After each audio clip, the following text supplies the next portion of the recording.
आइए आइए भैया, अच्छी अच्छी चिड़िया ले जाइए।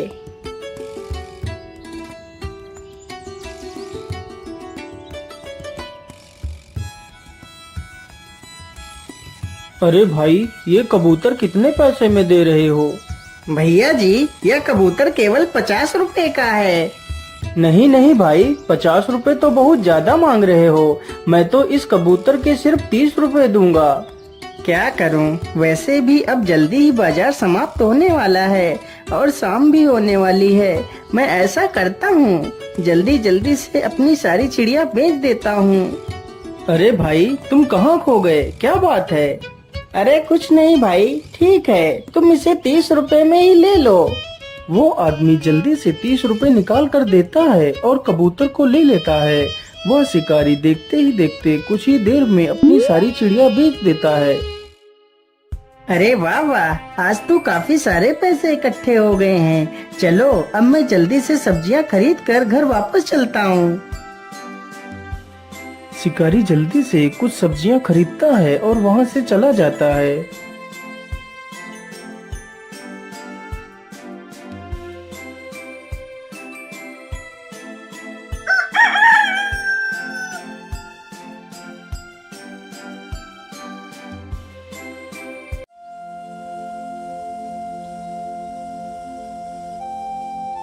अजी, सुबह हो गई है और कितना सोओगे आप? क्या आज आप शिकार पर नहीं जाओगे? हाँ हाँ भाग्यवान, जाता हूँ, अभी जाता हूँ। शिकारी चुपचाप अपना जाल उठाता है और जंगल की तरफ निकल जाता है।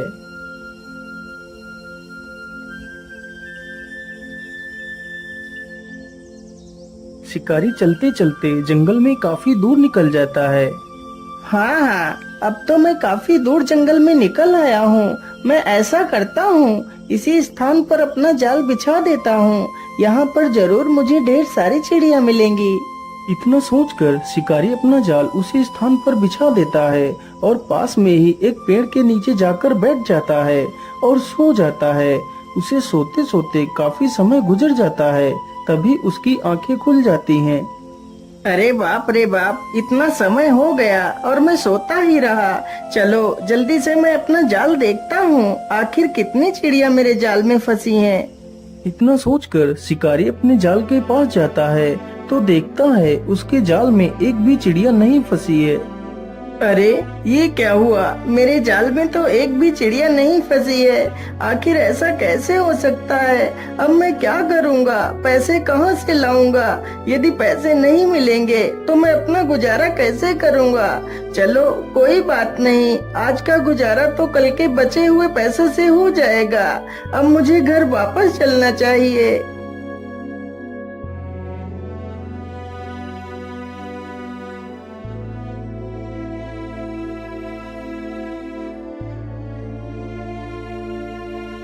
अगली ही सुबह शिकारी जल्दी उठ जाता है और जाल लेकर जंगल की तरफ निकल जाता है।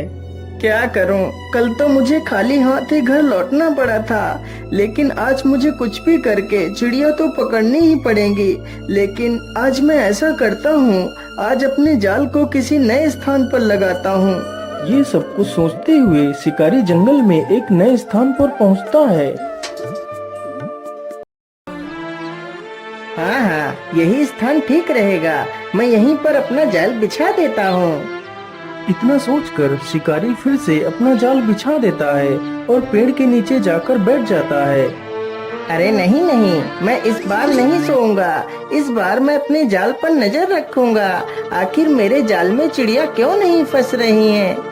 तभी देखते ही देखते कुछ ही देर में उसके जाल में कई सारी चिड़िया आकर फंस जाती हैं। तभी एक लोमड़ी उसके जाल के पास आती है और जाल को पकड़कर खींच लेती है, जिससे जाल में फंसे सारे कबूतर फर से उड़ जाते हैं।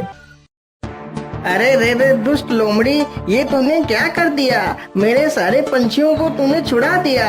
मैं तुझे जिंदा नहीं छोड़ूंगा। शिकारी जल्दी से एक डंडा उठाकर लोमड़ी की तरफ दौड़ता है। लोमड़ी तुरंत वहां से भाग खड़ी होती है। बेचारा शिकारी उसका पीछा करते करते काफी दूर निकल जाता है। लोमड़ी देखते ही देखते जंगल में एक झाड़ी में घुस जाती है। अरे बाप रे बाप, इसके पीछे भागते भागते तो मेरी सांस ही फूल गई, लेकिन लोमड़ी तो हाथ नहीं लगी। जिस पेड़ के नीचे शिकारी खड़ा था उसी पेड़ पर एक पक्षी रहता था। तभी उस पक्षी ने अपना मल त्यागा तो वह मल सीधा उसी शिकारी के ऊपर जा गिरा।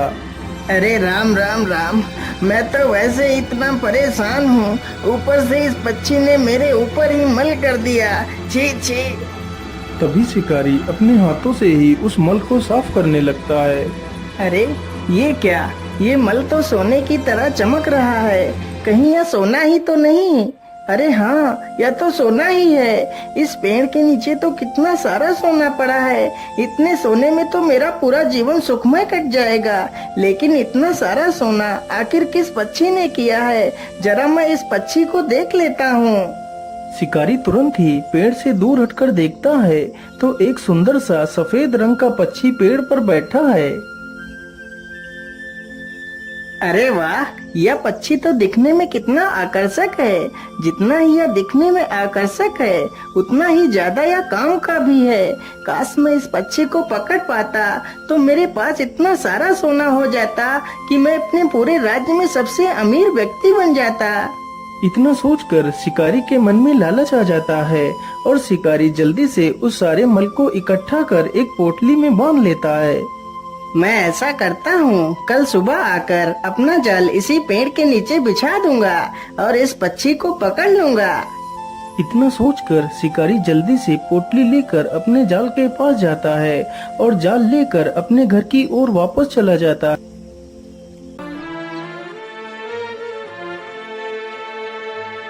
अरे भाग्यवान, तुम कहाँ हो? देखो मैं तुम्हारे लिए क्या लेकर आया हूँ। अरे आप इतना शोर क्यों मचा रहे हो? आखिर ऐसा क्या लेकर आए हो आप? तभी शिकारी उस पोटली को खोल देता है। उसकी पत्नी पोटली में इतना सारा सोना देखकर हैरान रह जाती है। अरे इतना सारा सोना, लेकिन इतना सारा सोना तुम्हें कहाँ से मिला? फिर शिकारी अपनी पत्नी को सारी कहानी सुनाता है। भाग्यवान, यदि वह पक्षी हमारे हाथ लग गया तो हमारी सारी गरीबी चुटकियों में ही खत्म हो जाएगी और हमें पूरे जीवन कोई काम नहीं करना पड़ेगा। हमारी आने वाली पुश्तें राज करेंगी, राज। हाँ हाँ, लेकिन इस पक्षी को तुम पकड़ोगे कैसे? अरे भाग्यवान, एक शिकारी से तुम सवाल कर रही हो कि मैं उसे पकड़ूंगा कैसे? अरे जैसे मैं बाकी पक्षियों को पकड़ता हूँ वैसे ही उसे भी जाल बिछाकर ही पकड़ूंगा।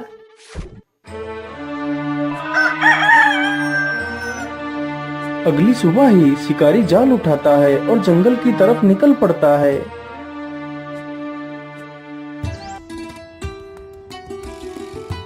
शिकारी चलते चलते उसी पेड़ के पास पहुंच जाता है जिस पेड़ पर वह पक्षी रहता था। चलो जल्दी से मैं अपना जाल बिछा देता हूँ और दूर झाड़ियों में जाकर छिप जाता हूँ। शिकारी जल्दी से अपना जाल पेड़ के नीचे बिछा देता है और दूर जाकर झाड़ियों में छिप जाता है।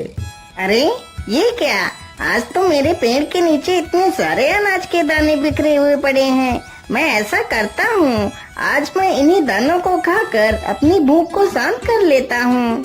इतना सोचकर बेचारा पक्षी पेड़ के नीचे बिखरे दानों के पास जाता है। तभी वह उसी जाल में फंस जाता है। उधर घात लगाकर बैठा शिकारी जैसे ही देखता है कि पक्षी जाल में फंस गया है, तभी वह जल्दी से जाता है और पक्षी को पकड़ लेता है और उसे अपने घर ले जाता है।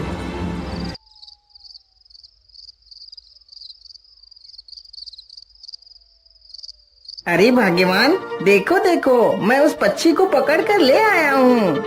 अरे वाह वाह, आपने तो कमाल ही कर दिया। अब तो हम जल्दी ही अमीर हो जाएंगे। लेकिन भाग्यवान, हमने पक्षी को तो पकड़ लिया है, लेकिन मेरे मन में एक डर बैठ गया है। अजी, अब आपके मन में कैसा डर बैठा हुआ है?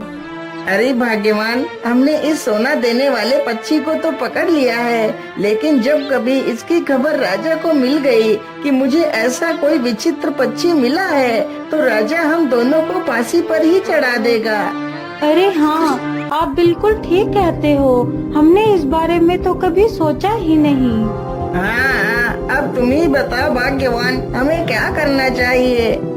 अजी, यदि आप मेरी मानो तो आप कल सुबह ही इस पक्षी को लेकर राजा के पास जाओ और इस पक्षी की विशेषता बताकर राजा को सौंप दो।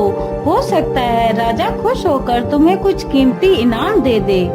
हाँ हाँ भाग्यवान, तुम बिल्कुल ठीक कहती हो। मुझे ऐसा ही करना चाहिए। मैं कल सुबह ही इस पक्षी को लेकर राजा के पास जाऊंगा।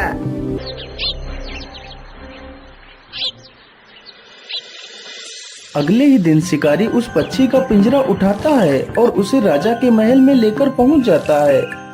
महाराज, मेरा नाम चंपक लाल है और मैं एक बहेलिया हूँ। महाराज, मैं आपके लिए एक उपहार लेकर आया हूँ। उपहार? कैसा उपहार? आखिर तुम मेरे लिए क्या उपहार ला सकते हो? महाराज, मैं कल शिकार के लिए जंगल गया था तो मुझे सोने का मल करने वाला यह पक्षी मिला है। क्या? सोने का मल? क्या यह पक्षी सोने का मल करता है? क्या तुम ये सत्य बोल रहे हो? जी हाँ महाराज, यह पक्षी सोने का ही मल करता है। शिकारी की यह बात सुनकर सभा में बैठे सभी लोग हैरत में पड़ जाते हैं। आखिर कोई पक्षी सोने का मल कैसे कर सकता है? अरे वाह चंपक, मैं तुमसे बहुत प्रसन्न हूँ जो तुम ऐसे विशेष पक्षी को मेरे पास लेकर आए हो। इससे हमारा राज्य और भी ज्यादा संपन्न हो जाएगा।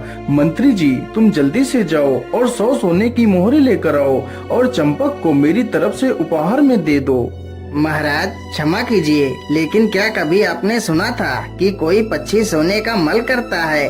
ऐसा तो असंभव है महाराज। जरा सा विचार कीजिए, फिर कोई फैसला कीजिए। वैसे मंत्री जी ठीक कह रहे हैं। मैंने आज तक तो कभी भी ऐसे पक्षी के बारे में ना ही सुना है और ना ही देखा है। कहीं यह चंपक मुझे मूर्ख तो नहीं बना रहा? हाँ मंत्री जी, तुम एकदम ठीक कह रहे हो। मैंने आज तक कभी भी ऐसे पक्षी के बारे में नहीं सुना है। अब तुम ही बताओ मंत्री जी, मुझे क्या करना चाहिए? महाराज, इस बहेलिए से इस मासूम पक्षी को लेकर आजाद कर दीजिए। यही हमारे लिए ठीक रहेगा। और हाँ महाराज, इस पक्षी को आप अपने हाथों से खुद आजाद कीजिए। मंत्री की यह बात सुनकर राजा मंत्री की बात से सहमत होकर उस पक्षी को आजाद कर देता है। पक्षी जैसे ही आसमान में उड़ता है तो वो फिर से अपना मल राजा के ऊपर ही कर देता है। तभी राजा देखता है कि उस पक्षी ने वास्तव में सोने का मल किया है। अरे, यह तो सचमुच का सोना ही है। मंत्री जी, ये तुमने क्या करवा दिया?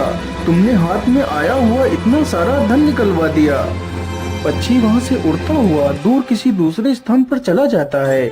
दोस्तों, हमें कभी भी इतनी जल्दी दूसरों की बातों में नहीं आना चाहिए।